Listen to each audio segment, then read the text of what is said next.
मो प्रिय लोक मैंने ईश्वर राज्य सन्निकट कहले जीशुख्रीष्ट यही जगत को आसी प्रत्येक व्यक्ति को पापरु फेराई आशीर्वाद करिवे, पापरु फेराई ईश्वर राज्य पाई प्रस्तुत करिवे।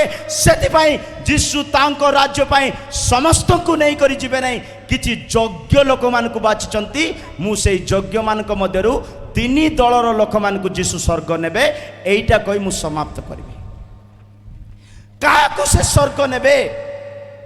से आसिले मन परिवर्तन शिक्षा देले आउ कहले ईश्वर राज्य सन्निकट। माथ्यू 4:17 वाक्य जदि पढ़िबे, माथ्यू 4:17 लेखा अछि जीशु तांकर प्रचार आरंभ करबा समय से कहउचंती। हाँ, सेही समय ठारू जीशु घोषणा करिबा को आरंभ करी कहिबा को लागिले, सेही समय ठारू जीशु घोषणा करी आरंभ करी कहिबा को लागिले, मन परिवर्तन कर, मन को परिवर्तन करो।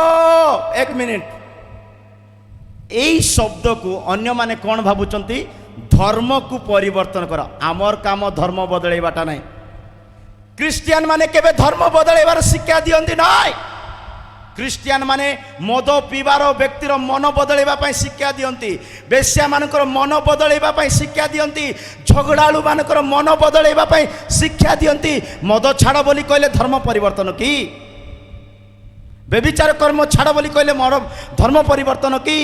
क्रिश्चियन बाइबल रे एमिति कौन सी शब्द पदे भी लेखा जाए ना धर्म को परिवर्तन करी। हाँ, एटा लेखा अछि मन परिवर्तन करो, मूर्खता को मूर्खता रु फेरो, अधर्म रु फेरो, पाप रु फेरो, एटा लेखा अछि। Praise the Lord.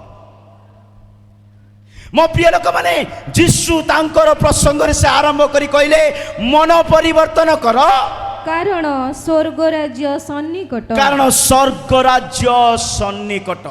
स्वर्ग राज्य को चारि भाग रे विभक्त करा जायछि। ए चारि भाग को मु विस्तार करिबि नाही, किंतु स्वर्ग राज्य जीवा पाई कोन दरकार मु सेटा कहबी। Praise the Lord. सियोन बोली गोटे स्थान अछि स्वर्ग रे, 1,84,000 लोक सेटारे पितांक सहित राजत्व करिवे। प्रकाशित वाक्य 7 अध्याय लेखा अच्छी। छाड़ू सेटा। द्वितीय नूतन जेरुसालेम बोली गोटे राज्य अच्छी, ईश्वर राज्य। आउ से नूतन जेरुसालेम रे तांकर पवित्र साधु माने आउ तांकर विश्वास रे पवित्र आत्मा रे परिपूर्ण तांकर लोक माने प्रभु को पाई डेडिकेट सेवा करिबा लोक माने से राज्य रे जिवे। आउ नूतन आकाश मंडल नूतन पृथ्वी रही अच्छी। आउ ए चारोटी जगह को जीवा पाई आपण केउ जगह को भी जानतु, किंतु जणे जानतु नहीं। Praise the Lord. स्वर्ग को जानतु किंतु जणे जानतु हेले के जन को नेबार अछि? बाइबल रे लेखा अछि। केबे सुनिथिबे आपण माने, अरे बेसी स्वर्ग स्वर्ग कथा कहूचु रे, तू स्वर्ग गला बेल को मु तोर गड़ धरी भारी आसी बोली केबे सुनिचंती कि? सुनिचंती तो? हालेलुया। बहुत लोग कहबे बेसी स्वर्ग स्वर्ग कथा कहूचु रे बाबू, तू जेते बेले स्वर्ग गले तोर गड़ धरी भारी आसबी बोली सुनिच तो? एटा बाइबल रे लेखा अछि। Praise the Lord. टिके बाट दियो। Praise the Lord. Hallelujah, hallelujah. आमे सुनिचु तो बाबू, तू स्वर्ग गले तू बेसी स्वर्ग स्वर्ग कही होचु, तू स्वर्ग गले टिके तोर गड़ धरी करी मुई भारी आसी बोले सेटा बाइबल रे लेखा अछि। न लेखा हबाटा पृथ्वी रे गुटे सेंटेंस हेबो नाही। Praise the Lord. आमे जणे स्वर्ग गले हेबो नाही, किंबा हमर कुटुंब स्वर्ग गले हेबो नाही, किंबा हमर ओडिसा केवल स्वर्ग गले हेबो नाही। समग्र जगतर मानव जाति ईश्वर राज्य रे प्रवेश करिबा एहा ही परमेश्वर इच्छा। जिकरिय 8:23 वाक्य रे लेखा अछि। जिकरिय 8:23 वाक्य रे लेखा अछि, आम्बे तुंब सहित जीवु। से माने तार वस्त्र अंचल धरी कहबे, एक जुदी पुरुषर वस्त्र अंचल धरी कहबे आम्बे तुंब संगरे जीवु, कारण तुंब संगरे ईश्वर अछंती। मो प्रिय लोक माने पढ़ंतु, ସୈନ୍ୟାଧିପତି ସଦାପ୍ରଭୁ ଏହି କଥା କହନ୍ତି। ସୈନ୍ୟାଧିପତି ସଦାପ୍ରଭୁ ଏହି କଥା କହନ୍ତି। ସେ ସମୟରେ ଏପରି ଘଟିବ ଯେ ସେହି ସମୟରେ ଏପରି ଘଟିବ ଯେ ସର୍ପ ଭାଷାବାଦୀ ଗୋଷ୍ଠୀଗଣ ମଧ୍ୟରୁ ହଁ ହଁ 10 ଜଣ ପୁରୁଷ ଏକ ଜିହୁଦୀ ଲୋକର ବସ୍ତ୍ରର ଅଞ୍ଚଳ ଧରି ସର୍ବ ଭାଷାବାଦୀ ଗୋଷ୍ଠୀ ମାନଙ୍କ ମଧ୍ୟରୁ ଜଣେ ଜିହୁଦୀ ପୁରୁଷର, ଜଣେ ଆତ୍ମିକ ବ୍ୟକ୍ତିର, ଜଣେ ପ୍ରଭୁଙ୍କ ପାଇଁ ଡେଡିକେଟ ମନୁଷ୍ୟର ବସ୍ତ୍ରର ଅଞ୍ଚଳ ଧରି କହିବେ, ଏହି କଥା କହିବେ, ଏଇ କଥା କହିବେ, ଆମ୍ଭେମାନେ ତୁମ୍ଭ ସଙ୍ଗରେ ଯିବୁ। ହାଲେଲୁୟା।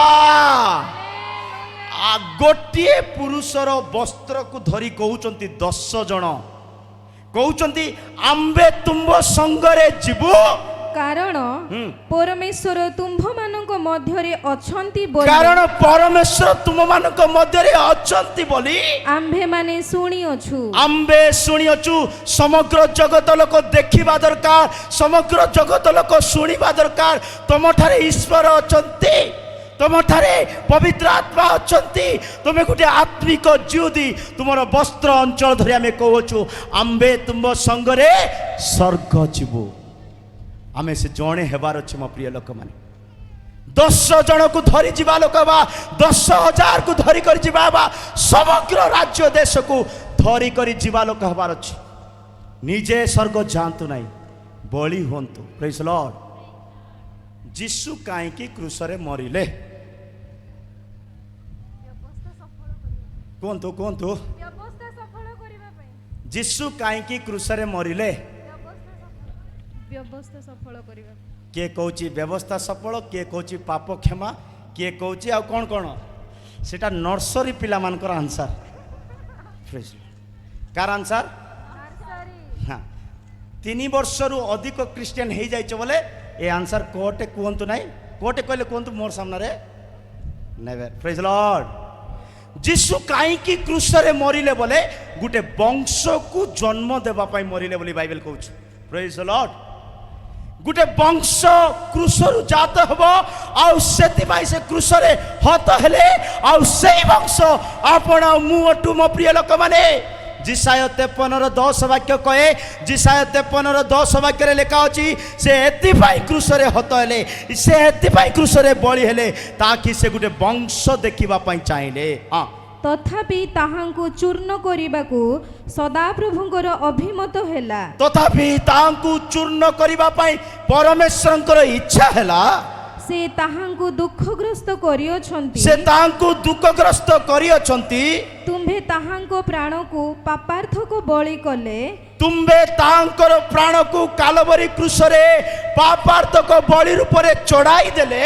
ସେ ଆପଣା ବଂଶ ଦେଖିବେ। ହାଲେଲୁୟା। ସେ କ'ଣ ଦେଖିବା ପାଇଁ କ୍ରୁଶରେ ଚଢିଲେ? ଗୋଟେ ବଂଶ ଦେଖିବା ପାଇଁ। ସେଇ ବଂଶ ଆପଣ ଆଉ ମୁଁ। ସେ ବଂଶର କାମ କ'ଣ ଜାଣିଛନ୍ତି? ମୋବାଇଲରେ ଟାଇମ୍ ପାସ୍ କରିବ ନାହିଁ, ମୁଁ କହୁନି। ପ୍ରେଜ୍ ଲର୍ଡ। ଯଦି କ୍ରୁଶରୁ ଆପଣ ଜନ୍ମ ନେଇଛନ୍ତି ବୋଲେ ବିନା ଇଣ୍ଟରନେଟ୍ରେ 15 ଦିନ ବି ରହିପାରିବାର ଅଛି। ପ୍ରେଜ୍ ଲର୍ଡ। କେମିତି କହି ଦେଉଛନ୍ତି ଆଜ୍ଞା, ଆପଣ ନିଜେ ରହୁଛନ୍ତି ବୋଲି ଭାବୁଥିବେ ନାଇଁ କି? ମୁଁ ଯେଉଁ ଦିନଠୁ ଏ ଗାଁକୁ ଆସୁଛି ଏବେ ତ କନ୍ଧମାଳ ଯେବେ ଆସିବି ମୋର ଫୋନ୍ କାମରେ ଆସିବ ନାହିଁ, ନେଟୱାର୍କ ନାହିଁ ମୋତେ। ପ୍ରେଜ୍ ଲର୍ଡ। ହାଲେଲୁୟା। ମୁଁ କୋର୍ଟରେ ରହୁଛି, କ'ଣ କରୁଛି, କେମିତି ଯାଉଛି, କେମିତି ଆସୁଛି, ଯୋଗାଯୋଗରେ ନାହିଁ, କାରଣ ମୋର ଫୋନ୍ କାମ ଭଲ ନିଦ ହେଉଛି ମାତ୍ର। ପ୍ରେଜ୍ ଲର୍ଡ। ମୋ ପ୍ରିୟ ଲୋକମାନେ, ଆମେ କ୍ରୁଶରୁ ଜନ୍ମ ବଂଶ। ଏ କ୍ରୁଶରୁ ଜନ୍ମ ବଂଶ କ'ଣ କରିବେ ଜାଣିଛନ୍ତି? ଗୀତ ସଂହିତା 22:30-31 ବାକ୍ୟରେ ଲେଖା ଅଛି। ଗୀତ ସଂହିତା 22:30-31 ବାକ୍ୟ ଲେଖା ଅଛି, ଏକ ବଂଶ ତୁମର ସେବା କରିବ। ଏକ ବଂଶ ତାହାଙ୍କର ସେବା କରିବେ। ଏକ ବଂଶ କ୍ରୁଶରୁ ଜାତ ବଂଶ ତାହାଙ୍କର ସେବା କରିବେ। ଯଦି ଯୁବକ ଭାଇ ଭଉଣୀ ମାନେ ଦେହରେ ରକ୍ତ ଅଛି, ବଳ ଅଛି, ତାହାଙ୍କର ସେବା କରିବା ପାଇଁ ସମର୍ପିତ ହୁଅନ୍ତୁ। ହଁ, ଏକ ବଂଶ ତାଙ୍କର ସେବା କରିବେ। ଭବିଷ୍ୟତ ବଂଶକୁ ପ୍ରଭୁଙ୍କ ବିଷୟ କୁହାଯିବ। ଆସନ୍ତା ସମୟରେ ଜନ୍ମ ନେବା ପିଲାମାନଙ୍କୁ ଯୀଶୁଙ୍କ ବିଷୟ, ପ୍ରଭୁଙ୍କ ବିଷୟ, ସ୍ୱର୍ଗ ବିଷୟ, 1000 ବର୍ଷର ରାଜତ୍ୱ ବିଷୟ ଶିକ୍ଷା ଦେବେ। ସେମାନେ ଆସି ଭବିଷ୍ୟତରେ ହଁ। ଜାତ ହେବା ଲୋକଙ୍କ ନିକଟରେ ତାହାଙ୍କ ଧାର୍ମିକତା ପ୍ରଚାର କରି କହିବେ, ତାଙ୍କର ଧାର୍ମିକତା ପ୍ରଚାର କରିବେ। କୃଷରୁ ଜନ୍ମ ନେବା ପିଲାମାନେ ଯୀଶୁ ବଳି ହେଲେ, ଆମ ସମସ୍ତଙ୍କୁ କୃଷରେ ଜନ୍ମ ଦେଲେ। ଆମେ ମାନେ ଧାର୍ମିକତା ପ୍ରଚାର କରିବା, ପବିତ୍ରତା ପ୍ରଚାର କରିବା, ଆଗମନ ବିଷୟ ପ୍ରଚାର କରିବା, ପୁନରୁତ୍ଥାନ ବିଷୟ ପ୍ରଚାର କରିବା, 1000 ବର୍ଷ ରାଜ୍ୟର କଥା ପ୍ରଚାର କରିବା, ଆଉ ଅନନ୍ତ କାଳ ଈଶ୍ୱରଙ୍କ ରାଜ୍ୟର କଥା ପ୍ରଚାର କରିବା। କୃଷରୁ ଯଦି ଜନ୍ମ ନେଇଛନ୍ତି, ଆପଣ ଈଶ୍ୱରଙ୍କ ରାଜ୍ୟର କଥା ପ୍ରଚାର କରିବେ। ଆମେ କୃଷରୁ ଜାତ। ଯେଉଁମାନେ କୃଷରୁ ଜାତ ସେମାନେ ଭିକାରୀ ହେବେ ନାହିଁ। ସେମାନେ ରାଜକୀୟ, ଯାଜକ, ପବିତ୍ର, ମନୋନୀତ ବଂଶ ବୋଲି ବାଇବେଲ କହେ। ପ୍ରଥମ ପିତର 2:9 ଲେଖା ଅଛି, କୃଷରୁ ଜାତ ଲୋକମାନେ ରାଜା ରାଜା ରାଜା। वी आर किंग, ଆମେ ରାଜା। ପ୍ରେଜ୍ ଦ ଲର୍ଡ। କିନ୍ତୁ ଯେ ତୁମ୍ଭମାନଙ୍କୁ ଅନ୍ଧକାରରୁ ଆପଣ ଆଶ୍ଚର୍ଯ୍ୟ ଆଲୋକ ମଧ୍ୟକୁ ଆହ୍ୱାନ କରିଅଛନ୍ତି, ଆପଣ ଅନ୍ଧକାରରୁ ଆପଣ ଅଦ୍ଭୁତ ଆଶ୍ଚର୍ଯ୍ୟ ଆଲୋକ ଆଡ଼କୁ ଆହ୍ୱାନ କରିଅଛନ୍ତି। ତୁମ୍ଭେମାନେ ଯେପରି ତାହାଙ୍କ ଗୁଣ କୀର୍ତ୍ତନ କର, ତୁମ୍ଭେମାନେ ଯେପରି ଖ୍ରୀଷ୍ଟଙ୍କର ଗୁଣ କୀର୍ତ୍ତନ କର। ଏଥି ନିମନ୍ତେ ତୁମ୍ଭେମାନେ ଏକ ମନୋନୀତ ବଂଶ, ଆମେ ଗୋଟେ ମନୋନୀତ ବଂଶ, ରାଜକୀୟ ଯାଜକ ବର୍ଗ। ପବିତ୍ର ଜାତି। କି ଜାତି ଆମର? ପବିତ୍ର ଜାତି। କି ଜାତି? ଆଜିଠାରୁ ନିଜ ଜାତିକୁ ଭୁଲି ଯାଆନ୍ତୁ। ଆମେ ପବିତ୍ର ଜାତି। କିଏ କ'ଣ ଭାବୁଛି ଡିରେକ୍ଟ ମାରନ୍ତୁ। We are the holy people of God. ପୁଣି ଈଶ୍ୱରଙ୍କ ନିଜସ୍ୱ ପ୍ରଜା ଆମେ ପରମେଶ୍ୱରଙ୍କର ନିଜସ୍ୱ। ସେ କୃଷରେ ମରିଲେ, ମତେ ଆପଣଙ୍କୁ ଜନ୍ମ ଦେଲେ। ସେ କୃଷର ରକ୍ତକୁ ବ୍ୟର୍ଥ ଯିବା ପାଇଁ ଦିଅନ୍ତୁ ନାହିଁ। ଈଶ୍ୱରଙ୍କ ରାଜ୍ୟକୁ ଯିବା ପାଇଁ ହେଲେ ଆମେ ନିଜେ ବଳି ହେବା, ଆଉ ଅନେକଙ୍କୁ ଠିଆ କରାଇବା ଈଶ୍ୱରଙ୍କ ରାଜ୍ୟ। ସେମାନେ ଧାର୍ମିକତା ପ୍ରଚାର କରିବେ। ଦାନିଏଲ 12:3 ବାକ୍ୟରେ ଲେଖା ଅଛି, ଦାନିଏଲ 12:3 ଲେଖା ଅଛି, ଅନେକଙ୍କୁ ଧର୍ମର ପ୍ରତରେ ଆଣନ୍ତି। ସେମାନେ ଜ୍ଞାନୀ ଆଉ ଆକାଶର ଦୀପ୍ତି ତୁଲ୍ୟ ହେବେ ବୋଲି ବାକ୍ୟ କହେ। ଆଉ ଯେଉଁମାନେ ଜ୍ଞାନବାନ ସେମାନେ ଆକାଶର ଦୀପ୍ତିର ତୁଲ୍ୟ। ଯେଉଁମାନେ ଜ୍ଞାନବାନ ସେମାନେ ଆକାଶର ଦୀପ୍ତିର ତୁଲ୍ୟ। ଓ ଯେଉଁମାନେ ଅନେକଙ୍କୁ ଧର୍ମର ପ୍ରତି ଫେରାଇ ଆଣନ୍ତି, ଅନେକଙ୍କୁ ଧର୍ମର ପ୍ରତି ଫେରାଇ ଆଣନ୍ତି, ସେମାନେ ତାରାଗଣର ତୁଲ୍ୟ ଅନନ୍ତ କାଳ ପର୍ଯ୍ୟନ୍ତ ତେଜସ୍ୱୀ ହେବେ। ଆମେ ତେଜସ୍ୱୀ ହେବା ପାଇଁ, ଆମେ ଦୀପ୍ତି ସ୍ୱରୂପ ହେବା ପାଇଁ ଅନେକଙ୍କୁ ଧର୍ମର ପ୍ରତରେ ଆଣିବାର ଅଛି। କିନ୍ତୁ ବଡ଼ ଦୁଃଖର ସହିତ ଗୋଟେ ବିଷୟ କହିବା ପାଇଁ ପଡ଼ୁଛି। ଆମ ଗାଁରେ ଲୋକମାନେ କେମିତି ଅଛନ୍ତି? ଆମ ଗାଁରେ ବୋଲେ ଏ ଗାଁ ବୋଲି ଭାବନ୍ତୁ, ଆମ ଗାଁ ବୋଲେ ନିଜ ଗାଁ କଥା ଭାବନ୍ତୁ। ପ୍ରେଜ୍ ଦ ଲର୍ଡ। ଆମ ଗାଁ ବୋଲେ ମୁଁ ବର୍ତ୍ତମାନ ବମ୍ବେ ରହୁଛି, ବମ୍ବେର କଥା ଭାବୁଛି। ପ୍ରେଜ୍ ଦ ଲର୍ଡ। ଆମ ଗାଁରେ ଲୋକମାନେ କ'ଣ କରନ୍ତି? ନିଜ ନିଜ ଗାଁରେ ଲୋକମାନେ କ'ଣ କରନ୍ତି? ଏଇ ତୁ ଆରେ, ମୋର ପଇସାରେ ତୋତେ ମୁଁ ମଦ ପିଏଇବି, ମୋର ପଇସାରେ ତୋତେ ହୋଟେଲ ଭୁଲେଇବି, ମୋର ପଇସାରେ ତୋତେ ଜୁଆ ଖେଳେଇବି, ମୋର ପଇସାରେ ମୁଁ ତୋତେ ସବୁ କିଛି କରିବି, ତୁ ଆରେ ବୋଲି ଡାକୁଥିବେ କି ନା ନାହିଁ? ଡାକୁଛନ୍ତି ତ? ପଇସା ମୋଠି ଅଛି, ତୁ ଆ, ପଇସା ଚିନ୍ତା କରନା, ମୁଁ ପିଏଇବି, ଏମିତି ଶୁଣିଛନ୍ତି ତ? ଏମିତି ଲୋକମାନେ ଅଛନ୍ତି। ସେଥିପାଇଁ ପଦପର୍ବ ବାଇବେଲରେ ଲେଖା ହେଇଛି। ପ୍ରେଜ୍ ଦ ଲର୍ଡ। ହବାକୁକ 1:15 ବାକ୍ୟ କହେ, ହବାକୁକ 1:15 ବାକ୍ୟ କହେ, ମୋର ପଇସାରେ ମୁଁ ତୋତେ ପିଏଇବି, ତୁ ଆସେ, ମୋର ପଇସାରେ ତୋତେ ଜୁଆ ଖେଳେଇବି, ତୁ ଆସେ, ମୋର ଗାଡ଼ିରେ ତୋତେ ଭୁଲେଇବି, ତୁ ଆସେ। ସେ କ'ଣ କରୁଛି ଜାଣିଛନ୍ତି? ବିଷ ମିଶେଇ କରି ତୁମକୁ ପିଏଇବ, ବିଷ ମିଶେଇ କରି ତୁମକୁ ତାର ଯୋଜନା ପୂର୍ଣ୍ଣ କରିବ। ଆଉ ତୁମର ଉଲ୍ଲଂଘନତା ଦେଖିବା ପାଇଁ, ତୁମର ଲଙ୍ଗଳାକୁ ଦେଖିବା ପାଇଁ, ତୁମର ଅପମାନକୁ ଦେଖିବା ପାଇଁ ସେ ଏ ପ୍ରକାର ଷଡ଼ଯନ୍ତ୍ର କରିବ ଲେଖା ଅଛି। ସେ ସମସ୍ତଙ୍କୁ ବଡ଼ସିରେ ଧରି ନିଏ, ସେ ଆପଣା ଜାଲରେ ସେମାନଙ୍କୁ ଧରେ ଓ ଆପଣା ଟଣା ଜାଲରେ ସେମାନଙ୍କୁ ଏକତ୍ର କରେ। ତହିଁ ସକାଶୁ ସେ ଆନନ୍ଦିତ ଓ ଉଲ୍ଲସିତ ହୁଏ। କେତେ ସେଟା? 1:15। କାହାର? ହବକୁକ। ହବାକୁକ 1:15। ପ୍ରେଜ୍ ଦ ଲର୍ଡ। 2:15। ଯେଉଁ ଜନ ଆପଣା ପ୍ରତିବାସୀର এই বাক্য হ্যাঁ হ্যাঁ ଯେଉଁ ଜନ ଆପଣା ପ୍ରତିବାସୀର ଉଲ୍ଲଂଘତା ଦେଖିବା ନିମନ୍ତେ ତାହାକୁ ପାନ କରିବାକୁ ଦିଏ। ଦେଖନ୍ତୁ ଯୀଶୁ କହିଥିଲେ ସେ ନିଜେ ସ୍ୱର୍ଗ ଯିବ ନାହିଁ, ଯିବା ଲୋକଙ୍କୁ ମଧ୍ୟ ଯିବା ପାଇଁ ଦେବ ନାହିଁ। କିଏ ମାନେ ସେଟା ଏଇ ପଦ પર ସେଟ ବସିବ। ହଁ ଆଉ ଥରେ ପଢ଼ନ୍ତୁ। ଯେଉଁ ଜନ ଆପଣା ପ୍ରତିବାସୀର ଉଲ୍ଲଂଘତା ଦେଖିବା ନିମନ୍ତେ, ଆପଣ ପଡ଼ୋଶୀର ଲଙ୍ଗଳାକୁ ଦେଖିବା ନିମନ୍ତେ, ଉଲ୍ଲଂଘନତାକୁ ଦେଖିବା ନିମନ୍ତେ ତାହାକୁ ପାନ କରିବାକୁ ଦିଏ। ତାକୁ ପାନ କରିବା ପାଇଁ ଦିଏ ମୋର ପଇସା ତୁ ପି, ଟେନସନ ନେ ନାହିଁ। ପ୍ରେଜ୍ ଦ ଲର୍ଡ। ସେ ପାନ କରିବା ପାଇଁ ଦିଏ। ତହିଁ ସଙ୍ଗେ ହଁ। ଆପଣାର ବିଷ ମିଶାଇ ତାହାକୁ ମତ୍ତ କରେ। ତହିଁ ସଙ୍ଗରେ ଆପଣର ଷଡ଼ଯନ୍ତ୍ରର ବିଷ ମିଶାଇବ, ତାକୁ ମଦୁଆ କରିବ, ତାକୁ ମାତାଲ କରିବ, ତାକୁ ଉଲ୍ଲଂଘନ କରିବ। ସେ ସନ୍ତାପର ପାତ୍ର। ସେ କି ପାତ୍ର? ସନ୍ତାପର ପାତ୍ର। ଭଲ ଲୋକ କି ସିଏ? ସେ ଈଶ୍ୱରଙ୍କ ରାଜ୍ୟ ଯିବ କି? ଅନ୍ୟର ମଙ୍ଗଳ ଚିନ୍ତା ନ କରି ଅନ୍ୟର ଅମଙ୍ଗଳ ଚିନ୍ତା କରିବା ଲୋକ ଈଶ୍ୱରଙ୍କ ରାଜ୍ୟ ଯିବ କି? ଜଣେ ବ୍ୟକ୍ତି ରାତିରେ ଶୋଇବା ପାଇଁ ଗଲା। କୋଉଠୁ ଗଲା? ମୋତେ ଦେଖନ୍ତୁ। ଜଣେ ବ୍ୟକ୍ତି ରାତିରେ ଖଟକୁ ଶୋଇବା ପାଇଁ ଗଲେ। ଦେଖୁଛନ୍ତି ତ? ଏବେ ଶୋଇବା ବ୍ୟକ୍ତି ଚୁପଚାପ ଶୋଇବାର ଅଛି ନା ଖଟରେ? ଯଦି ତୁମେ ଖଟକୁ ଗଲ, ଶୋଇବା ପାଇଁ ଗଲ ନାଇଁ କି? କିନ୍ତୁ ଏ ବ୍ୟକ୍ତି କ'ଣ କରୁଛନ୍ତି ଜାଣିଛନ୍ତି? ରାତିରେ ଖଟକୁ ଯାଇଛନ୍ତି ଶୋଇବା ପାଇଁ, ସେ ତାକୁ ଆଉ ନିଦ ଆସୁନି। ଆରେ ନିଦ ନ ଆସିଲେ ଜାକୁବ ପରି ପରମେଶ୍ୱରଙ୍କ ସହିତ ମଲ୍ଲଯୁଦ୍ଧ କର ପ୍ରାର୍ଥନାରେ। ଇଏ କ'ଣ କରୁଛନ୍ତି? କାହାର ମୁଣ୍ଡ ମାରିବି, କାହାର ଘର ଭାଙ୍ଗିବି, କାହାର ସମ୍ପତ୍ତି ଲୁଟିବି, କାହାକୁ ଅନ୍ୟାୟ କରିବି, କେମିତି ପ୍ଲାନ୍ କରିବେ। ରାତି ସାରା ଖଟରେ ଗଡ଼ି କରି ପ୍ଲାନ୍ କରୁଛି। ଆଉ ପ୍ଲାନ୍ କରୁ କରୁ କରୁ ଭାବୁଛି ସକାଳ ହଉ ପାନ୍ତିଆ ହଉ ଏ ରାତିରେ ଭାବିଥିବାଟା କରିବି ବୋଲି ଯୋଜନା କରୁଛି। ମିକା 2:1 ବୋଧେ। ହଁ, ମିକା 2:1।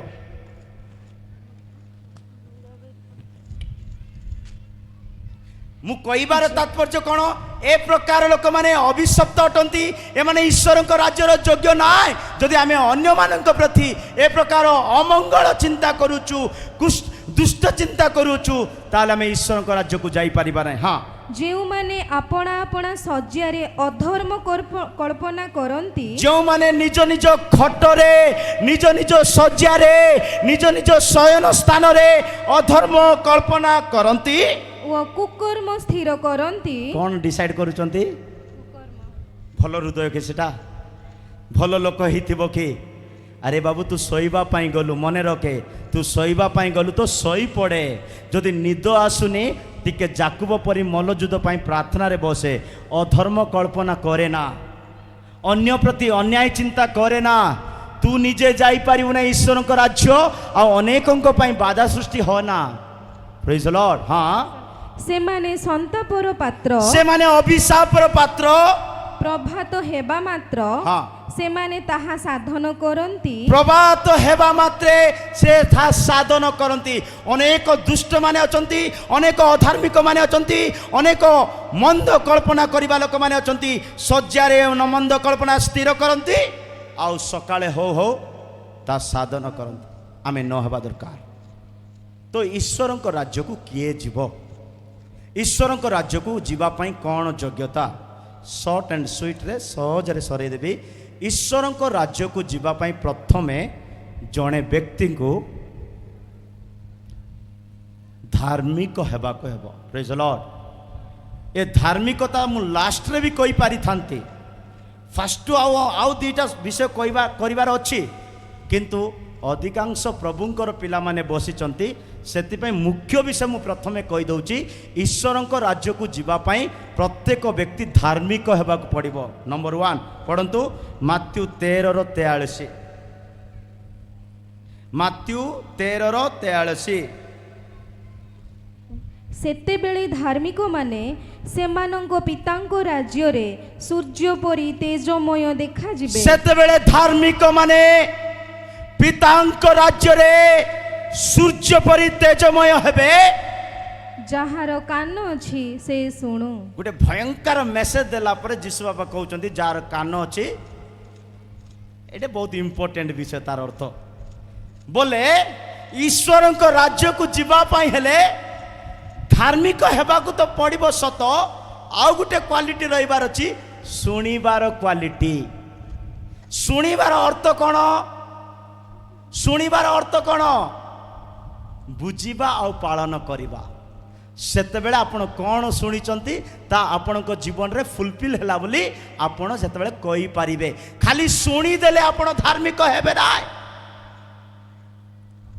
ପିତାଙ୍କ ରାଜ୍ୟରେ ଈଶ୍ୱରଙ୍କ ରାଜ୍ୟରେ ଧାର୍ମିକ ମାନେ ସୂର୍ଯ୍ୟ ପରି ତେଜମୟ ହେବେ। ତ ଯାହାର କର୍ଣ୍ଣ ଅଛି ସେ ଶୁଣୁ। ମୋ ପ୍ରିୟ ଲୋକମାନେ ଈଶ୍ୱରଙ୍କ ବାକ୍ୟ ଆମେ ପ୍ରତ୍ୟେକକୁ ଶୁଣିବା ପାଇଁ କହୁଅଛନ୍ତି। ଶୁଣିବାର ଅର୍ଥ ଆଜ୍ଞାକାରୀ ହେବା। ଯିଶାୟ 1:19 ବାକ୍ୟ କହେ, ଯିଶାୟ 1:19 ବାକ୍ୟ କହେ ଯେଉଁମାନେ ଆଜ୍ଞାକାରୀ ହୁଅନ୍ତି ସେମାନେ ଉର୍ଦ୍ଧ୍ୱର ଉତ୍ତମ ଉତ୍ତମ ଫଳ ଭୋଗ କରିବେ। ଈଶ୍ୱରଙ୍କ ରାଜ୍ୟର ଉତ୍ତମ ଉତ୍ତମ ବିଷୟ ଭୋଗ କରିବେ। ଯଦି ଶୁଣିବେ ନାହିଁ ଆଜ୍ଞାକାରୀ ହେବେ ନାହିଁ ତ ଉତ୍ତମ ଫଳ ଭୋଗ କରିପାରିବେ ନାହିଁ।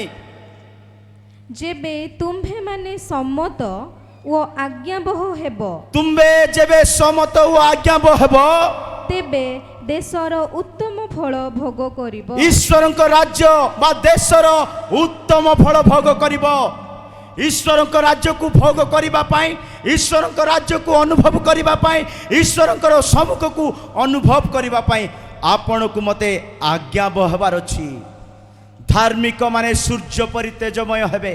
ହେଲେ ଧାର୍ମିକ କେମିତି ହେବାର ଅଛି ସେଟା ଜାଣିବା ଦରକାର। ଯଦି ମୁଁ ଧାର୍ମିକ ହେଇଯିବି ମୁଁ ସ୍ୱର୍ଗ ରାଜ୍ୟ ଯିବି। ହେଲେ ଧାର୍ମିକ ହେବା ପାଇଁ ମୋତେ କ'ଣ କରିବାକୁ ହେବ? ଦିନେ କ'ଣ ହେଲା, କଲେକ୍ଟର ମାନଙ୍କର ଇଣ୍ଟରଭ୍ୟୁ ହେଲା। କାର? IAS ଅଫିସର ମାନଙ୍କର।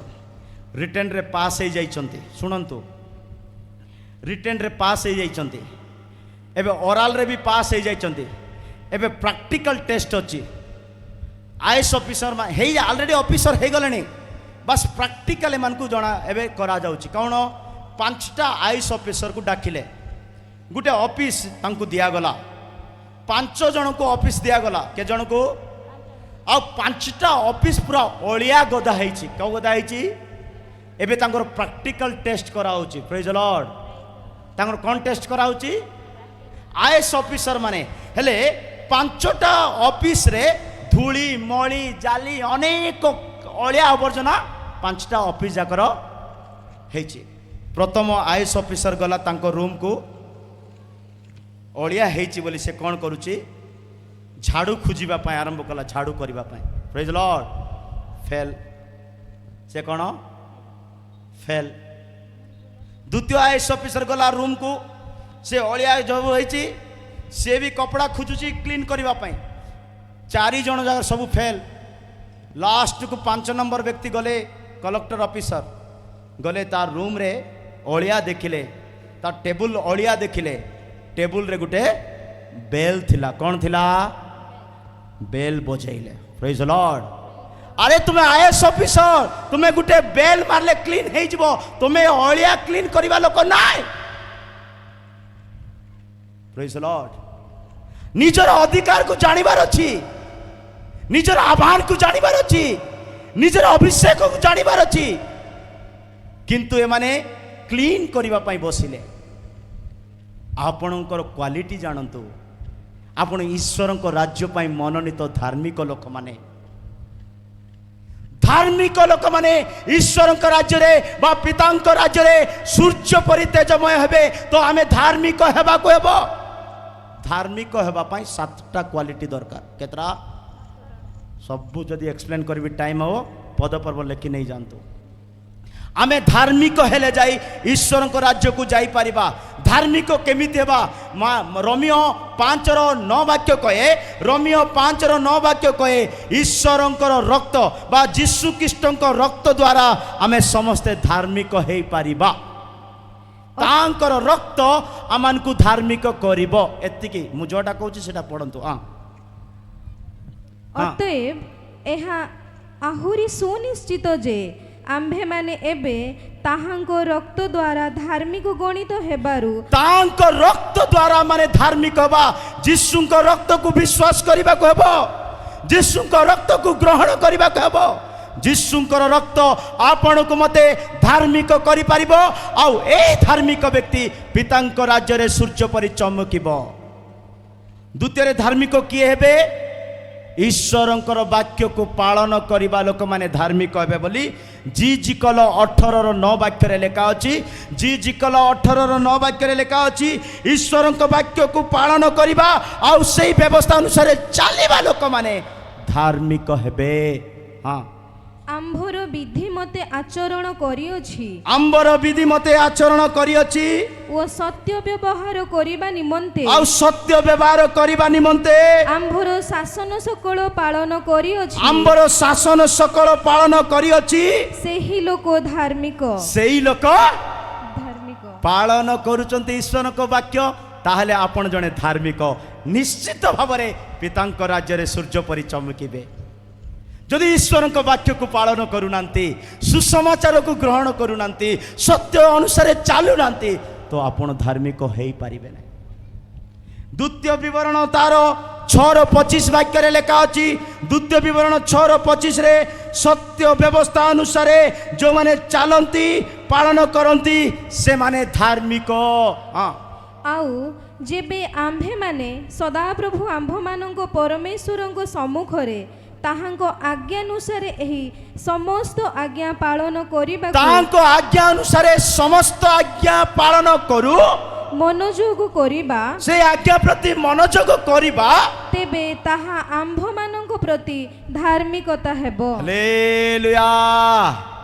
ସେଥିପାଇଁ ଯୀଶୁ କହିଲେ ଜିସକା କାନ ହେ वो सुने, ଯାର କର୍ଣ୍ଣ ଅଛି ସେ ଶୁଣୁ। ମନୋଯୋଗ କରିବା ଲୋକମାନେ ଧାର୍ମିକ ହେବେ। ଆଉ ଏଇ ଧାର୍ମିକ ମାନେ ପିତାଙ୍କ ରାଜ୍ୟରେ ସୂର୍ଯ୍ୟ ପରି ଚମକିବେ। ମୁଁ କହିଦେବି ଧାର୍ମିକ ହେଇଯିବା ସ୍ୱର୍ଗ ପଳେଇବା ବୋଲେ ଧାର୍ମିକ ପାଇଁ କ'ଣ ଦରକାର ସେଟା ତ ଜାଣିଥିବାର ଅଛି। ମୁଁ କହିବି ଏ ରୁମ୍ ଭିତରକୁ ପଶନ୍ତୁ, ସବୁ କବାଟ ଖୋଲି ଦିଅ, ସବୁ ଝରକା ଖୋଲି ଦିଅନ୍ତୁ ବୋଲି କହିବି, କିନ୍ତୁ ମେନ୍ ଗେଟ୍ର ଚାବି ମୁଁ ଦେଇନଥିବି। ଖୋଲି ପାରିବେ ସବୁ ଝରକା? ଖୋଲି ପାରିବେ? କେବେ ନାହିଁ। ମେନ୍ କବାଟ ଖୋଲା ଗଲା ପରେ 50ଟା ଝରକା କ'ଣ 50,000 ଝରକା ଥିଲେ ମଧ୍ୟ ଖୋଲି ପାରିବେ। ଧାର୍ମିକ ହେଲେ ସ୍ୱର୍ଗ ଯିବା ସମସ୍ତେ ଜାଣନ୍ତି, କିନ୍ତୁ ଧାର୍ମିକ କେମିତି ହେବାର ଅଛି ସେଟା ଆମେ ଜାଣିବା ଦରକାର। ଯୀଶୁଙ୍କର ରକ୍ତ ଆମକୁ ଧାର୍ମିକ କରିବ। ଯୀଶୁଙ୍କର ବ୍ୟବସ୍ଥା ଅନୁସାରେ ଚାଲିଲେ ଆମେ ଧାର୍ମିକ ହେବା। ଯୀଶୁଙ୍କର ବ୍ୟବସ୍ଥାରେ ମନୋଯୋଗ ହେବା, କର୍ଣ୍ଣଯୋଗ କରିବା, ଆମେ ଧାର୍ମିକ ହେବା। ଆହୁରି ଲେଖା ଅଛି ଜିସାୟ 53:11 ବାକ୍ୟରେ ଜ୍ଞାନ ଥିବା ଲୋକମାନେ ବା ଜ୍ଞାନ ସକାଶୁ ଆମମାନେ ଧାର୍ମିକ ହେବା ବୋଲି ଲେଖା ଅଛି। 53:11 ଜିସାୟ। ସେ ଆପଣା ପ୍ରାଣ ବେଦନାର ଫଳ ଦେଖି ତୃପ୍ତ ହେବେ। ଆମ୍ଭର ଧାର୍ମିକ ଦାସ ଆପଣାର ଜ୍ଞାନ ଦ୍ୱାରା ଅନେକଙ୍କୁ ଧାର୍ମିକ କରିବେ। ଜ୍ଞାନ ଦ୍ୱାରା ଅନେକଙ୍କୁ ଧାର୍ମିକ କରିବେ। ସେ ଜ୍ଞାନ ଦାସ କିଏ? ପ୍ରଥମ କରନ୍ଥୀୟ 1:30-31 ଲେଖା ଅଛି ଏ ଜ୍ଞାନ ଦାସ ପ୍ରଭୁ ଯୀଶୁ ଅଟନ୍ତି। ଆଉ ଯୀଶୁ ପ୍ରତ୍ୟେକଙ୍କୁ ଧାର୍ମିକ କରିପାରିବେ। ପ୍ରେଜ୍ ଦ ଲର୍ଡ। ମୋ ପ୍ରିୟ ପ୍ରଭୁଙ୍କ ଲୋକମାନେ, ସମୟ ଅଳ୍ପ ଅଳ୍ପ ଚାଲିଛି, ସେଥିପାଇଁ ମୁଁ ସ୍ପିଡ୍ ଅଛି। ପ୍ରଭୁଙ୍କର ମହାନାମ ଧନ୍ୟବାଦ। ଆଉ ଧାର୍ମିକ କେମିତି ହେବା? ପ୍ରଥମ କରନ୍ଥୀୟ 6:11 ବାକ୍ୟରେ ଲେଖା ଅଛି ଯୀଶୁ ଖ୍ରୀଷ୍ଟଙ୍କର ନାମ ଆଉ ତାଙ୍କର ପବିତ୍ର ଆତ୍ମାର ଶକ୍ତି ଆମମାନଙ୍କୁ ଧାର୍ମିକ କରିପାରିବ ବୋଲି ଲେଖା ଅଛି। ଆଉ ଏଇ ଧାର୍ମିକ ବ୍ୟକ୍ତି ସୂର୍ଯ୍ୟ ପରି ପିତାଙ୍କ ରାଜ୍ୟରେ ଚମକିବ। ହଁ, ଆଉ ତୁମ୍ଭମାନଙ୍କ ମଧ୍ୟରୁ କେହି କେହି ଏହି ପ୍ରକାର ଥିଲ, କିନ୍ତୁ ପ୍ରଭୁ ଯୀଶୁ ଖ୍ରୀଷ୍ଟଙ୍କ ନାମରେ ଓ ଆମ୍ଭମାନଙ୍କ ଈଶ୍ୱରଙ୍କ ଆତ୍ମାଙ୍କ ଦ୍ୱାରା ପ୍ରଭୁ ଯୀଶୁ ଖ୍ରୀଷ୍ଟଙ୍କ ନାମରେ ଆମମାନଙ୍କର ଈଶ୍ୱରଙ୍କ ଆତ୍ମାଙ୍କ ଦ୍ୱାରା ତୁମ୍ଭେମାନେ ଧୌତ ହୋଇଅଛ, ତୁମେମାନେ ଧୌତ ହୋଇଅଛ, ପବିତ୍ରୀକୃତ ହୋଇଅଛ, ପବିତ୍ରକୃତ ହୋଇଅଛ ଓ ଧାର୍ମିକ ବୋଲି ଗଣିତ ହୋଇଅଛ। ହାଲେଲୁୟା। ଯୀଶୁଙ୍କ ନାମ, ଯୀଶୁଙ୍କ ଆତ୍ମା ଆମମାନଙ୍କୁ ଧୋଇବ ଆଉ ପବିତ୍ର କରିବ, ଆଉ ସେ ଧାର୍ମିକ କରି ଗଣି କରି ତାଙ୍କ ରାଜ୍ୟକୁ ନେଇ ରଖିବେ। ସେଥିପାଇଁ ପ୍ରତ୍ୟେକ ବ୍ୟକ୍ତି ଧାର୍ମିକ ହେବା ଆବଶ୍ୟକ। କେତେଟା ହେଲା? କେତେଟା ହେଲା? 4ଟା ହେଲା, 5ଟା ହେଲା। ପ୍ରେଜ୍ ଦ ଲର୍ଡ। ପ୍ରଥମ କରନ୍ଥୀୟ 6:11 ବାକ୍ୟ ସେଟା ପଢିଲୁ। ଗାଲାତୀୟ 2:16 ଲେଖା ଅଛି ଯୀଶୁଙ୍କ ଉପରେ ବିଶ୍ୱାସ କରିବା ଦ୍ୱାରା ଆମମାନେ ଧାର୍ମିକ ଗଣାଯିବା।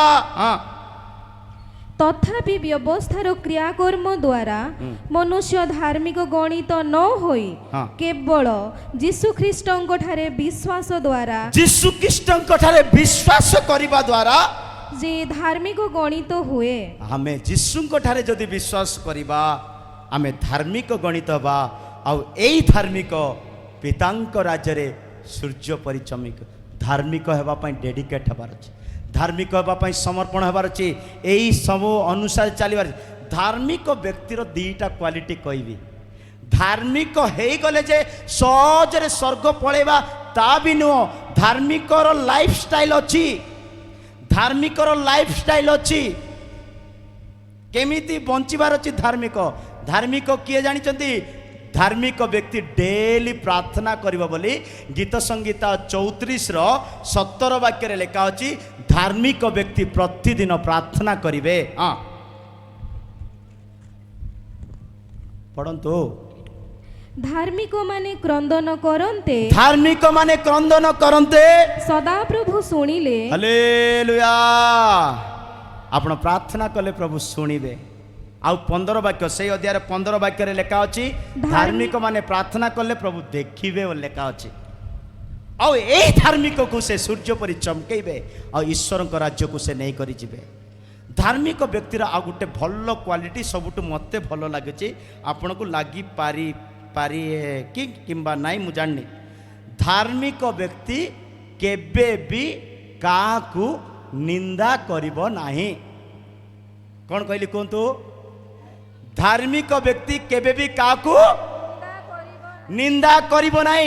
ଯଦି ଅନ୍ୟକୁ ସେ ନିନ୍ଦା କରୁଛନ୍ତି ସେ ଧାର୍ମିକ ହେଇନାହିଁ, ସେ ଈଶ୍ୱରଙ୍କ ରାଜ୍ୟ ପାଇଁ ଟିକେ ଆହୁରି ସମୟ ନେବାକୁ ପଡ଼ିବ।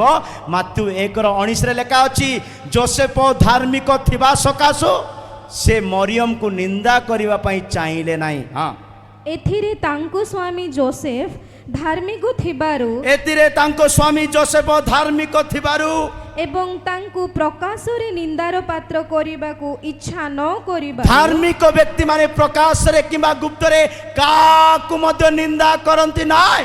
ଯଦି ଆପଣ କିମ୍ବା ମୁଁ କାହାକୁ ବି ନିନ୍ଦା କରୁଛୁ ବୋଲେ ଆମେ ଧାର୍ମିକ ହେବା ପାଇଁ ଆଉ କେତେ ବୟସ ବଳ ଦରକାର ଜଣା ନାହିଁ। ମୋ ପ୍ରିୟ ଲୋକମାନେ, ଧାର୍ମିକ ଲୋକମାନେ ଈଶ୍ୱରଙ୍କ ରାଜ୍ୟରେ ସୂର୍ଯ୍ୟ ପରି ଚମକିବେ। ଆଉ ଗୋଟେ ବହୁତ ଭଲ ଲାଗିଛି, ଧାର୍ମିକ ବ୍ୟକ୍ତି ନିଜର ପରିବାରକୁ ସ୍ୱର୍ଗ ନେଇପାରିବ ବୋଲି ଲେଖା ଅଛି। ବାଃ, ଏଇଟା ପଢ଼ିଲା ବେଳକୁ ମୋତେ ହାଇ ଲାଗିଯାଇଥାଉଛି।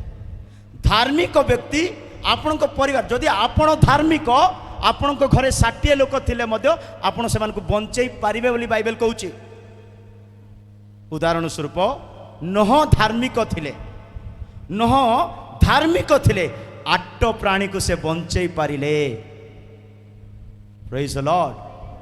ଆଉ ଲେଖା ଅଛି ଦାନିଏଲ, ଆୟୁବ ଆଉ ନୋହ, এই ଧାର୍ମିକ ପୁରୁଷମାନେ ଆପଣା ଆପଣା ଧାର୍ମିକତାର କର୍ମ ସକାଶୁ ବିପଦରୁ ବଞ୍ଚିଗଲେ ବୋଲି ଜିଜିକଲ 14:14 ଲେଖା ଅଛି। ଜିଜିକଲ 14:14 ଲେଖା ଅଛି ଧାର୍ମିକ ଲୋକମାନେ ନିଜର ପ୍ରାଣକୁ ବଞ୍ଚେଇ ପାରିବେ, ଧାର୍ମିକ ଲୋକମାନେ ନିଜର କୁଟୁମ୍ବକୁ ମଧ୍ୟ ବଞ୍ଚେଇ ପାରିବେ। ହଁ, ସେତେବେଳେ ନୋହ, ଦାନିଏଲ ଓ ଆୟୁବ ଏହି 3 ବ୍ୟକ୍ତି ଯେବେ ତହିଁ ମଧ୍ୟରେ ଥାନ୍ତେ, ତେବେ ସେମାନେ ଆପଣା ଆପଣା ଧାର୍ମିକତା ଦ୍ୱାରା ଆପଣା ପ୍ରାଣ ମାତ୍ର ରକ୍ଷା କରନ୍ତେ, ଆପଣା ପ୍ରାଣକୁ ରକ୍ଷା କରନ୍ତେ। ଧାର୍ମିକ ବ୍ୟକ୍ତି ନିଜେ ବଞ୍ଚିବ ଆଉ ଅନେକଙ୍କୁ ମଧ୍ୟ ବଞ୍ଚେଇବ। ନୋହ ଧାର୍ମିକ ଥିଲେ, ଦାନିଏଲ ଧାର୍ମିକ ଥିଲେ, ଆୟୁବ ଧାର୍ମିକ ଥିଲେ, ବିପଦରେ ବଞ୍ଚିଲେ, ନୋହଙ୍କ ପରିବାରକୁ ମଧ୍ୟ ନୋହ ବଞ୍ଚେଇ ପାରିଲେ। ଆପଣ ଯଦି ଧାର୍ମିକ ଅଛନ୍ତି, ଈଶ୍ୱରଙ୍କ ରାଜ୍ୟରେ ସୂର୍ଯ୍ୟ ପରି ଚମକିବେ। ପ୍ରଭୁଙ୍କର ମହାନାମ ଧନ୍ୟବାଦ। 2 ନମ୍ବର, କିଏ ସ୍ୱର୍ଗ ଯିବ, ଈଶ୍ୱରଙ୍କ ରାଜ୍ୟକୁ କିଏ ଯିବେ? ପ୍ରଥମ ବିଷୟ କହିଲି ଧାର୍ମିକ ମାନେ ପିତାଙ୍କ ରାଜ୍ୟରେ ଚମକିବେ ସୂର୍ଯ୍ୟ ପରି। ଆମେ ଧାର୍ମିକ ହେବାକୁ ହେବ। 2ରେ କେଉଁମାନେ ଯିବେ?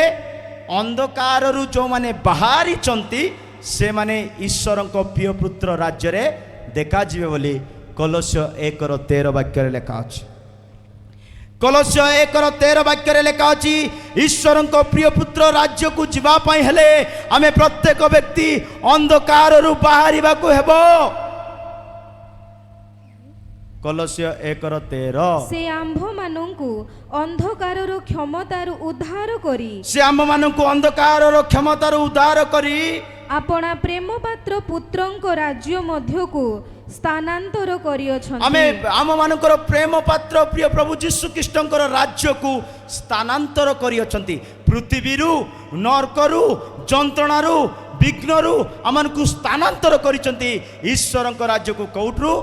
ଅନ୍ଧକାରରୁ କାଢ଼ିଛନ୍ତି। ଆପଣମାନେ ଅନ୍ଧକାରରେ ଅଛନ୍ତି କି ନାହିଁ? କେମିତି ଜାଣିପାରିବା ତମେ ଅନ୍ଧକାରରେ ଅଛ କି ନା ନାହିଁ? ପ୍ରେଜ୍ ଲର୍ଡ। 4 ଜଣ ବ୍ୟକ୍ତି ଅନ୍ଧକାରରେ ଥିବେ ବୋଲି ବାଇବେଲ କହେ। କେତେ ଜଣ ବ୍ୟକ୍ତି? ଏଇ 4 ଜଣଙ୍କ ମାନଙ୍କ ମଧ୍ୟରୁ ଯଦି ଗୋଟିଏ ବି ପଦପର୍ବ ଆପଣଙ୍କୁ ସେଟ୍ ହେଉଛି ବୋଲେ ଆଜି ମଧ୍ୟ ଆପଣ ଅନ୍ଧକାରରେ ଅଛନ୍ତି। ଈଶ୍ୱରଙ୍କ ପ୍ରିୟ ପୁତ୍ର ରାଜ୍ୟକୁ ଆପଣ ଆସିପାରିବେ ନାହିଁ। କେଉଁମାନେ ଅନ୍ଧକାରରେ ରହିବେ? ପ୍ରଥମ ବିଷୟ ଜିସାୟ 9:2 ବାକ୍ୟରେ ଲେଖା ଅଛି, ପରିତ୍ରାଣ ପାଇନଥିବା ଲୋକମାନେ ଅନ୍ଧକାରରେ ଚାଲୁଛନ୍ତି ବୋଲି ଲେଖା ଅଛି। ଅନ୍ଧକାରରେ ବସବାସ କରୁଛନ୍ତି। ପଢ଼ନ୍ତୁ 9:2। ଯେଉଁ ଗୋଷ୍ଠୀ ଅନ୍ଧକାରରେ ଭ୍ରମଣ କଲେ ଯେଉଁ ଗୋଷ୍ଠୀ ଅନ୍ଧକାରରେ ଭ୍ରମଣ କଲେ ସେମାନେ ମହାଆଲୁଅ ଦେଖିଅଛନ୍ତି। ସେମାନେ ମହାଆଲୁଅ ଦେଖିଅଛନ୍ତି। ଯେଉଁମାନେ ମୃତ୍ୟୁ ଛାୟାରୂପ ଦେଶରେ ବାସ କଲେ ମାନେ ପରିତ୍ରାଣ ଯଦି ପାଇନାହାନ୍ତି, ଉଦ୍ଧାର ପାଇନାହାନ୍ତି, ଯୀଶୁକୁ ତ୍ରାଣକର୍ତ୍ତା ରୂପରେ ଗ୍ରହଣ କରିନାହାନ୍ତି, ତାହେଲେ ଈଶ୍ୱରଙ୍କ ପ୍ରିୟ ପୁତ୍ର ରାଜ୍ୟକୁ ଆସିପାରିବେ ନାହିଁ। ଅନ୍ଧକାରରେ ଅଛନ୍ତି। ଯଦି ଆପଣ ମନ ପରିବର୍ତ୍ତନ କରିଛନ୍ତି, ଈଶ୍ୱରଙ୍କ ରାଜ୍ୟ ପାଇଁ ଯୋଗ୍ୟ ଆଚରଣ କରିଛନ୍ତି, ଆଉ ତ୍ରାଣକର୍ତ୍ତା ମୁକ୍ତିଦାତା ଯୀଶୁ ଖ୍ରୀଷ୍ଟଙ୍କୁ ନିଜର ଧନ ସ୍ୱରୂପରେ ସଞ୍ଚୟ କରିଛନ୍ତି, ତାହେଲେ ଆପଣ ଈଶ୍ୱରଙ୍କ ପ୍ରିୟ ପୁତ୍ର ରାଜ୍ୟରେ ଦେଖାଯିବେ। ଦ୍ୱିତୀୟରେ ଅନ୍ଧକାରରେ କେଉଁମାନେ ରହିବେ? ମୂର୍ଖମାନେ ଅନ୍ଧକାରରେ ଗମନ କରନ୍ତି ବୋଲି ଉପଦେଶକରେ ଲେଖା ଅଛି 2:14। ଉପଦେଶକ 2:14 ଲେଖା ଅଛି, ମୂର୍ଖମାନେ, ଅଜ୍ଞାନୀମାନେ, ଫୁଲିସ୍ ମାନେ ସେମାନେ ଅନ୍ଧକାରରେ ଗମନ କରନ୍ତି। ହଁ, ଜ୍ଞାନବାନର ଚକ୍ଷୁ ତାହାର ମସ୍ତକରେ ଥାଏ, ଜ୍ଞାନବାନର ଚକ୍ଷୁ ତାର ମସ୍ତକରେ ଥାଏ, ପୁଣି ମୂର୍ଖ ଅନ୍ଧକାରରେ ଭ୍ରମଣ କରଇ। ପୁଣି ମୂର୍ଖ ଅନ୍ଧକାରରେ ଭୁଲୁଅଛି। କୋଉଟେ ପାଦ ପକେଇବ, କୋଉଟେ ଖସିଯିବ, କ'ଣ ଗାତ ଅଛି, କ'ଣ କଣ୍ଟା ଅଛି, ମୂର୍ଖ କେବେ ଜାଣିପାରିବ ନାହିଁ। ମୂର୍ଖ ଲୋକମାନେ ଅନ୍ଧକାରରେ ଚାଲିବେ। ମୂର୍ଖ କିଏ ବୋଲେ 7ଟି ପଏଣ୍ଟ ଅଛି, କିନ୍ତୁ ଗୋଟେ ପଏଣ୍ଟ କହିଦେଉଛି। ମୂର୍ଖ କିଏ ଆଜ୍ଞା ବୋଲି ଯଦି ମୁଁ ପଚାରିବା ପାଇଁ ଚାହୁଁଛନ୍ତି, ପରିବାରକୁ ଧ୍ୟାନ ନ ଦେବା ଲୋକମାନେ ମୂର୍ଖ ବୋଲି ବାଇବେଲ କହୁଛି। କ'ଣ କହିଲି କୁହନ୍ତୁ? ପ୍ରଥମ ତିମୋଥୀ 5:8 ବାକ୍ୟରେ ଲେଖା ଅଛି, ଯେଉଁମାନେ ନିଜର ପରିବାରକୁ, ନିଜ ଜୀବନକୁ ଧ୍ୟାନ ଦିଅନ୍ତି ନାହିଁ, ସେମାନେ ଅଧମ ବା ମୂର୍ଖ। ହଁ, କିନ୍ତୁ ଯଦି କେହି ଆପଣା ଆତ୍ମୀୟ ବିଶେଷରେ ଆପଣା ପରିବାରର ତତ୍ତ୍ୱ ନ ନିଏ, ବିଶେଷରେ ଆପଣା ପରିବାରର ଯତ୍ନ ନ ନିଏ, ସେ ବିଶ୍ୱାସ ମତ ଅସ୍ୱୀକାର କରିଅଛି। ସେ ବିଶ୍ୱାସ ମତକୁ ଛାଡ଼ି ଦେଇଅଛି, ଆଉ ସେ ଅବିଶ୍ୱାସୀ ଠାରୁ ଅଧମ ଅଟେ। ସେ ଅବିଶ୍ୱାସୀ ଠାରୁ କ'ଣ ଅଟେ? ମୂର୍ଖ ଅଟେ। ପରିବାରକୁ ଧ୍ୟାନ ଦିଅନ୍ତୁ, ଅନ୍ଧକାରରେ ଚାଲନ୍ତୁ ନାହିଁ। ମୂର୍ଖମାନେ ଅନ୍ଧକାରରେ ଚାଲନ୍ତି। ମୋ ପ୍ରିୟ ଲୋକମାନେ, ଆମେ ଯଦି ଅନ୍ଧକାରରେ ରହିବା, ଈଶ୍ୱରଙ୍କ ପ୍ରିୟ ପୁତ୍ର ରାଜ୍ୟରେ ଦେଖାଯିବା ନାହିଁ। ଯୀଶୁ କହିଲେ, ସକାଳ ସମ୍ପୂର୍ଣ୍ଣ ହେଲାଣି, ଈଶ୍ୱରଙ୍କ ରାଜ୍ୟ ସନ୍ନିକଟ। ସେ ଈଶ୍ୱରଙ୍କ ରାଜ୍ୟରେ ପ୍ରବେଶ କରିବା ପାଇଁ ଅନ୍ଧକାରକୁ ଛାଡ଼ିବାକୁ ହେବ, ଅନ୍ଧକାରର କର୍ମକୁ ଛାଡ଼ିବାକୁ ହେବ, ମୂର୍ଖତାକୁ ଛାଡ଼ିବାକୁ ହେବ। ଆଉ କେଉଁମାନେ ଅନ୍ଧକାରରେ ରୁହନ୍ତି? ଭାଇକୁ ଭାଇ ଘୃଣା କରିବା ଲୋକମାନେ ଅନ୍ଧକାରରେ ରୁହନ୍ତି। ପଡ଼ୋଶୀକୁ ପଡ଼ୋଶୀ ଘୃଣା କରିବା ଲୋକମାନେ ଅନ୍ଧକାରରେ ରୁହନ୍ତି। ପାଷ୍ଟରକୁ ପାଷ୍ଟର ଘୃଣା କରିବା ଲୋକମାନେ ଅନ୍ଧକାରରେ ରୁହନ୍ତି। ବୋଉକୁ ଶାଶୁ ଘୃଣା କରିବା ଅନ୍ଧକାର। ପ୍ରେଜ୍ ଲର୍ଡ। ଦିଅରକୁ ଭାଇକୁ, ପ୍ରେଜ୍ ଲର୍ଡ। ସେଟା ଯାକ ଆପଣ ଭାବନ୍ତୁ, ମୁଁ କହିପାରିବି ନାହିଁ। ହିନ୍ଦୀ में अच्छा बोल सकता हूँ मैं। Praise Lord.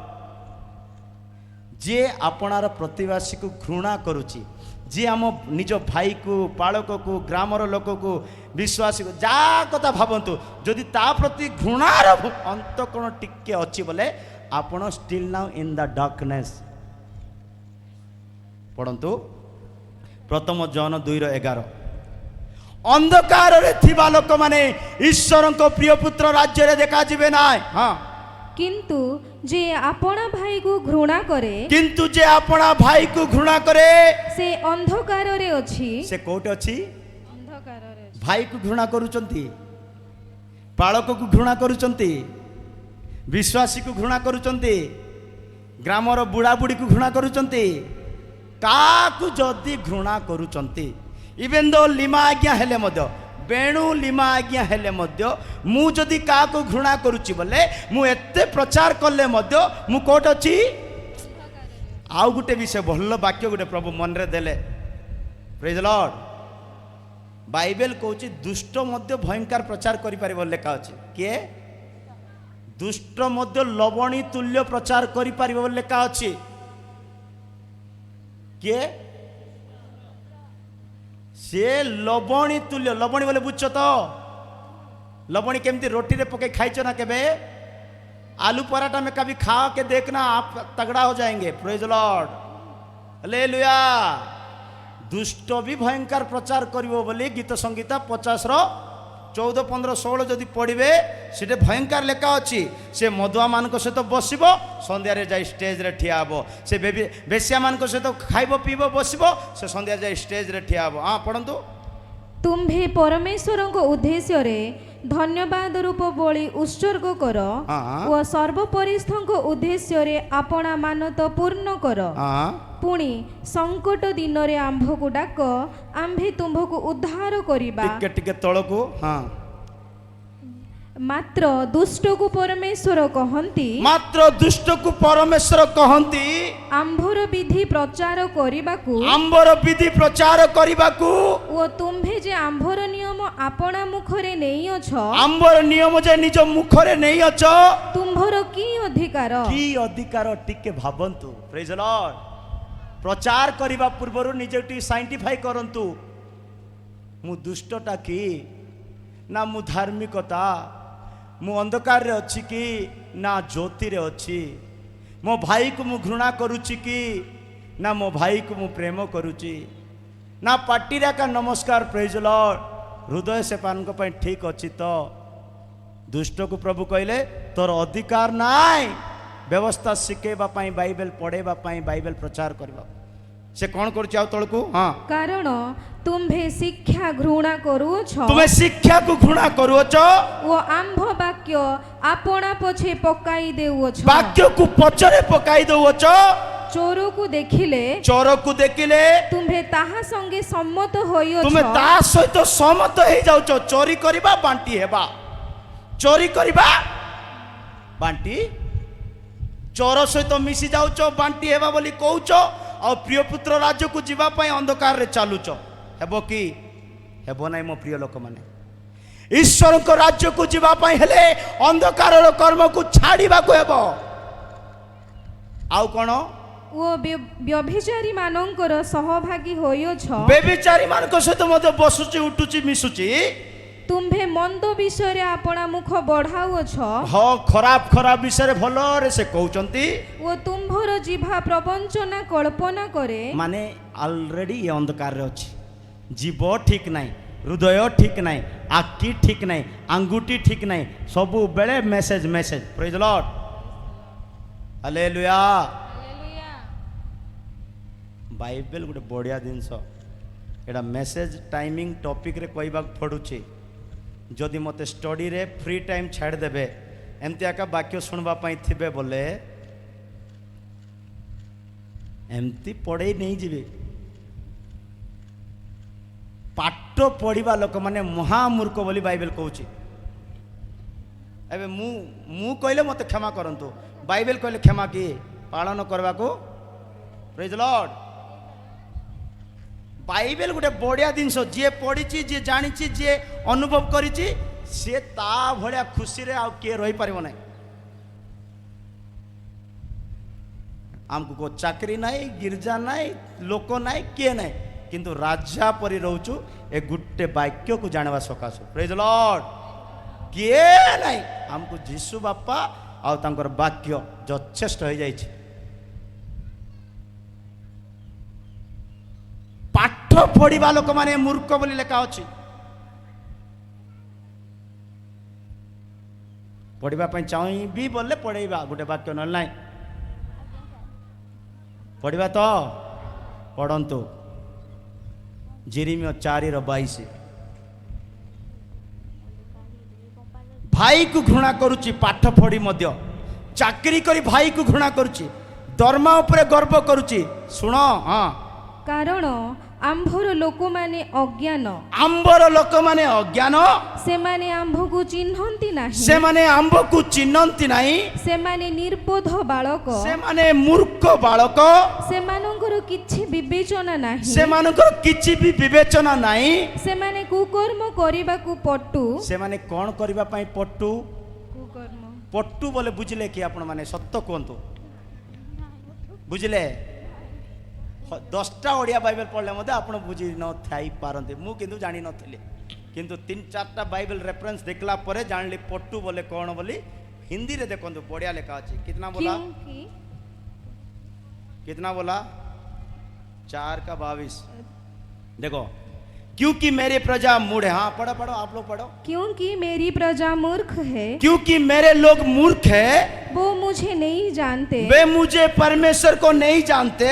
वो ऐसे मूर्ख बच्चे हैं वे ऐसे मूर्ख लड़के हैं बच्चे हैं जिनमें कुछ भी समझ नहीं जिनमें कुछ भी समझ नहीं है बुराई करने को तो वो बुद्धिमान है कौन करबा पई से बुद्धिमान बुराई करने को कौन करबा पई से बुद्धिमान पाठ साठ फोड़ी बुद्धि मिली जाइछि कौन करबा पई अन्य को गड़ टाणी तले पकई देबा पई अन्यर अमंगल चिंता करबा बुराई करने के लिए वो बुद्धिमान है पाठ पढ़िबा पिला माने मु समस्त को स्नेहर सहित कहूची Hindi Bible English Bible Odia Bible पढ़ंतु डेली गुटे गुटे अध्याय पढ़ंतु आपण माने आपणकर बापा मान को शिखई पारिबे मु कहनी बाइबल कहूची बाइबल जो माने पढ़ती तांकर टीचर मान को तांकर टीचर मान को शिखेबे गीत संगीता 119 लेखा अच्छी गीत संगीता 119 लेखा अच्छी मु गुरु मान को मध्य शिक्षा दे पारिबी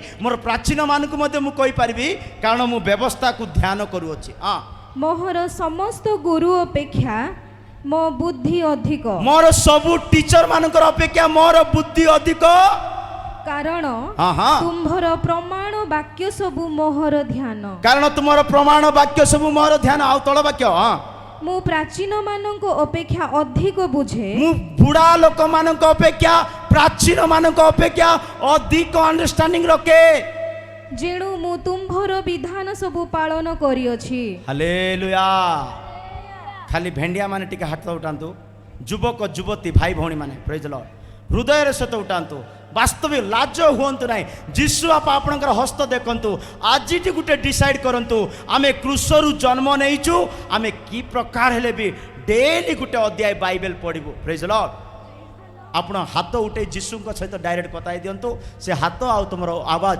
प्रभु शुणिले जथेष्ट मु देखा चाहू ना amen praise lord Bible daily पढ़िले ना के तुमर बाल कटिंग चेंज हो तुम ड्रेस कलर चेंज हो तुम चप्पल चेंज हो तुम बसवा उठवार माने बाइबल रो वाक्य जदि रक्त रे मिसिबो बोले तुम चेंज प्रेज लॉर्ड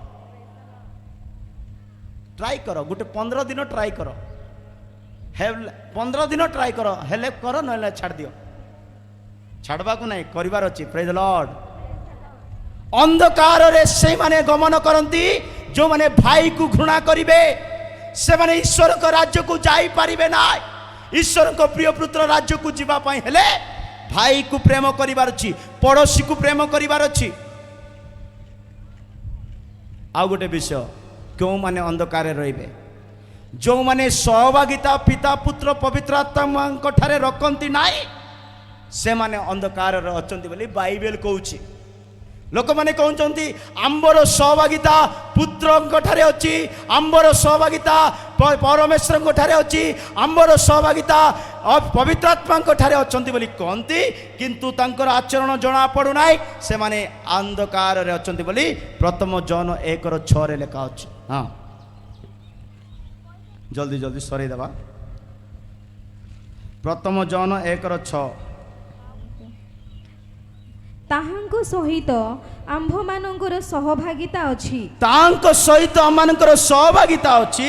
ଏହା କହି ହଁ। ଯଦି ଆମ୍ଭେମାନେ ଅନ୍ଧକାରରେ ଆଚରଣ କରୁ, ଏହା କହି ଯଦି ଆମେ ଅନ୍ଧକାରରେ ଆଚରଣ କରୁ, ତାହା ହେଲେ ଆମ୍ଭେମାନେ ମିଥ୍ୟାବାଦୀ ତାହେଲେ ଆମେ ମାନେ ମିଥ୍ୟାବାଦୀ, ଆଉ ସତ୍ୟ ଆଚରଣ କରୁନଥାଉ। ସତ୍ୟ ଆଚରଣ ଆମଠାରେ ନାହିଁ। ମୋ ପ୍ରିୟ ଲୋକମାନେ, ମିଥ୍ୟାବାଦୀ ମାନେ ଆଉ ସହଭାଗିତା ରଖିନଥିବେ, କିନ୍ତୁ ସହଭାଗିତା ରଖିଛୁ ବୋଲି କହୁଛନ୍ତି, ସେମାନେ ଅନ୍ଧକାରରେ ରହିବେ।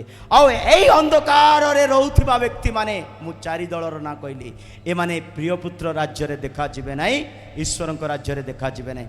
ଆପଣ ମୋତେ ଈଶ୍ୱରଙ୍କ ପ୍ରିୟପୁତ୍ର ରାଜ୍ୟରେ ଦେଖାଯିବା ପାଇଁ ହେଲେ ଅନ୍ଧକାରର କର୍ମକୁ ଛାଡ଼ିବାକୁ ହେବ।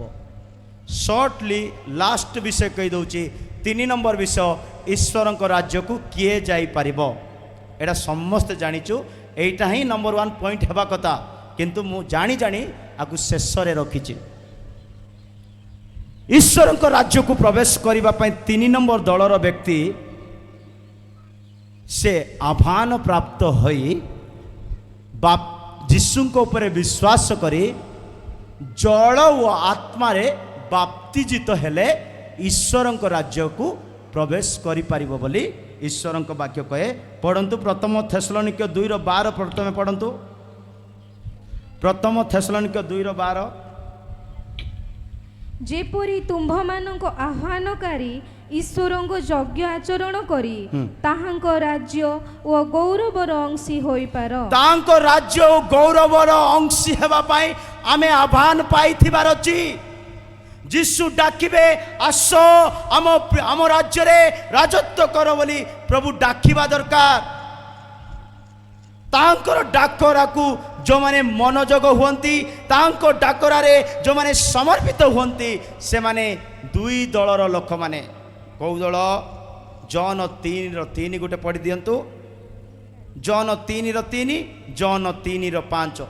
ଯୀଶୁ ତାଙ୍କୁ ଉତ୍ତର ଦେଲେ, ଯୀଶୁ ତାଙ୍କୁ ଉତ୍ତର ଦେଲେ, ସତ୍ୟ ସତ୍ୟ ମୁଁ ତୁମ୍ଭକୁ କହୁଅଛି, ସତ୍ୟ ସତ୍ୟ ମୁଁ ତୁମମାନଙ୍କୁ କହୁଅଛି, ପୁନର୍ବାର ଜନ୍ମ ନ ହେଲେ, ପୁନର୍ବାର ଜନ୍ମ ନ ନେଲେ କେହି ଈଶ୍ୱରଙ୍କ ରାଜ୍ୟ ଦେଖିପାରେ ନାହିଁ। ଏଟା ଦେଖିପାରିବ ଲେଖା ଅଛି କି ନା ପଶି ପାରିବ ନାହିଁ ବୋଲି ଲେଖା ଅଛି?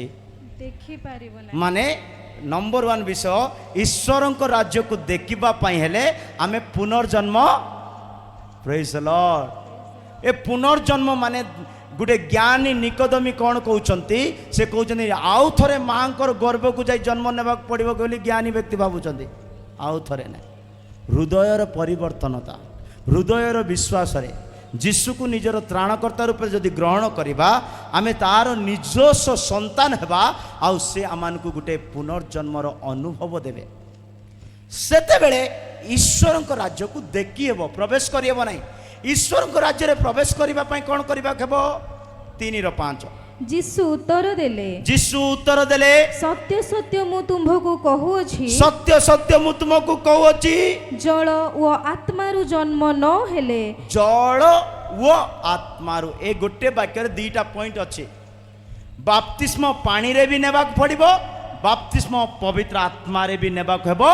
ନ ନେଲେ କେହି ଈଶ୍ୱରଙ୍କ ରାଜ୍ୟରେ ପ୍ରବେଶ କରିପାରେ ନାହିଁ। 3:3 ଦେଖିପାରିବ ପୁନର୍ଜନ୍ମ ନେଲେ, 3:5 ପ୍ରବେଶ କରିବା ପାଇଁ ହେଲେ ଜଳ ଓ ଆତ୍ମାରେ ବାପ୍ତିଜିତ ହେବାକୁ ହେବ। ହେଲେ ବାପ୍ତିସ୍ମ କ'ଣ ବୋଲେ ସେଟା ଗୋଟେ ବେଶୀ ଲମ୍ବା ଲିଷ୍ଟ। ମୋ ପ୍ରିୟ ଲୋକମାନେ, ଆମେ ଜଳ ଓ ଆତ୍ମାରେ ପିତା ପୁତ୍ର ପବିତ୍ର ଆତ୍ମାଙ୍କ ନାମରେ ପୂର୍ଣ୍ଣ ହୃଦୟର ପରିବର୍ତ୍ତନ ଆଉ ବିଶ୍ୱାସରେ ଆମେ ପାଣିରେ ବୁଡ଼ି କରି ବାପ୍ତିସ୍ମ ନେବାର ଅଛି। ଯେମିତି ଯୀଶୁ ଜର୍ଦ୍ଦନରେ ବୁଡ଼ି କରି, ଅନେକ ଲୋକମାନେ ବାପ୍ତିସ୍ମ ଦେଉଛନ୍ତି ଛିଞ୍ଚା, ଅନେକ ଲୋକମାନେ ବାପ୍ତିସ୍ମ ଦେଉଛନ୍ତି ଆଉ ଅନେକ ପ୍ରକାର ମାଧ୍ୟମରେ, କିନ୍ତୁ ବାଇବେଲ ତା ଗ୍ରାଣ୍ଟ କରିବ ନାହିଁ। ପିତା ପୁତ୍ର ପବିତ୍ର ଆତ୍ମାଙ୍କ ନାମରେ ଅଭିଷିକ୍ତ ବ୍ୟକ୍ତିଙ୍କ ଦ୍ୱାରା ଜଳରେ ବୁଡ଼ି କରି ବାପ୍ତିସ୍ମ ନେବାର ଅଛି। ବାପ୍ତିସ୍ମ ନେଲେ କ'ଣ ହେବ? ବିବେକ ନିର୍ମଳ ହେବ ବୋଲି ଲେଖା ଅଛି ପ୍ରଥମ ପିତର 3:21। ବାପ୍ତିସ୍ମ ନେବା ଦ୍ୱାରା ବିବେକ ନିର୍ମଳ ହୋଇଥାଏ।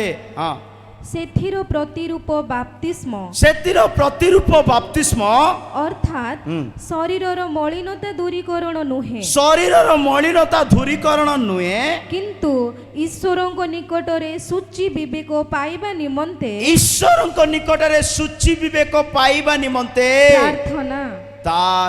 ଆମେ ବାପ୍ତିସ୍ମ ବୋଲେ ଗୋଟେ ସୂଚି ବିବେକ ପାଇବା ପାଇଁ। ମୋ ପ୍ରିୟ ଲୋକମାନେ, ଆମେ ଈଶ୍ୱରଙ୍କ ରାଜ୍ୟରେ ପ୍ରବେଶ କରିବା ପାଇଁ ଧାର୍ମିକ ହେବାକୁ ପଡ଼ିବ, ଅନ୍ଧକାରର ଜାଗାକୁ ଛାଡ଼ିବାକୁ ହେବ, ଆଉ ଜଳ ଓ ଆତ୍ମାରେ ବାପ୍ତିଜିତ ହେବାକୁ ହେବ। ସେତେବେଳେ ଆମେ ଈଶ୍ୱରଙ୍କ ରାଜ୍ୟରେ ପ୍ରବେଶ କରିପାରିବା, ଆଉ ଈଶ୍ୱରଙ୍କ ସହିତ ଆମେ ଗମନାଗମନ କରିପାରିବା। ଅନେକ ବିଷୟ ଅଛି, ମୁଁ ଏତିକିରେ ରଖୁଛି। ପ୍ରଭୁ ଆପଣ ସମସ୍ତଙ୍କୁ ଆଶୀର୍ବାଦ କରନ୍ତୁ। ପ୍ରେଜ୍ ଦି ଲର୍ଡ।